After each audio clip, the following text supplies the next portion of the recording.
kailangan mo sagutin nakadepende sa salitang iyong pipiliin.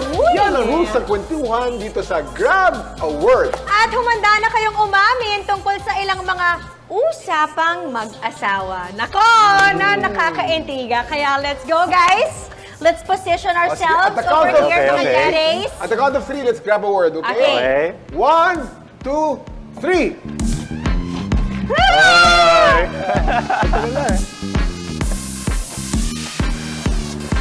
Okay? Medyo safe. Ito na tayo sa question reveal. Okay. Ayan. Okay. Palagi akong blank tuwing ang topic ng usapan namin mag-asawa ay tungkol sa... Nako. Okay, James, ikaw muna. Palagi akong kumukontra tuwing bibili ng medyo mamahaling gamit. Nang wala sa budget. Okay. Very typical. Okay. Yun. Oo So pag nga. may Okay, budget okay. naman, okay naman. Nice, nice. Okay, Okay. ako naman, ako susunod. Go, kuya. Palagi akong natatawa tuwing ang topic ng usapan namin mag-asawa ay tungkol sa mga lumang kasuotan namin nung kami nasa high school at college. Kaya, mga hairstyle namin. Yeah. Pareho kami nakamulit eh. Okay. Kasi noong 1980s, uso yung mulit eh.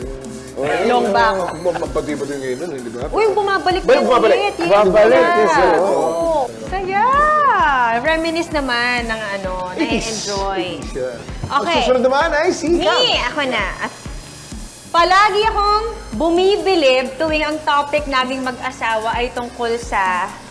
Sa awesomeness ni Lord. Mag-asawa. Yan, siguro. Ayun, Yan, syempre. pwede. Kasi we like to talk about that. But apart from that, siguro when it comes to taking care of our children, yun, bumipilib ako sa kanya in such a way because he likes to plan things for our kids. Like, mahilig siyang maglakwatsa na ako, hindi ko mapaplano on my own. Yun ako bumibilib sa kanya. Yung effort niya to really make memories with our kids. Galing. Galing. Very good. Okay, Ang susunod ay... Pars si Troy. Pars Troy. Okay, so I don't get in trouble with my partner. To double check, anong meaning na sumasaya again? Humahappy. Okay, good. That's what I thought. Kasi Okay, Aubrey, okay lang I yan. didn't want May your... system word na yan. Kumukontra. Okay, so Troy, kailangan Okay, basahin mo. okay. Palagi ako... Palagi ako sumasaya well, because for me, of course, spending time with the family, spending time with the kids. Okay. So, medyo safe, medyo easy, but that's it. That's how we are the most happiest at home and how she is the most happiest. Lalo na may baby pa kayo, di ba? Yes. Super Lalo excited. na Alright. Uy, nice chika, guys. O, di ba? May mga nahuli tayong magagandang topics tungkol sa mag-asawa.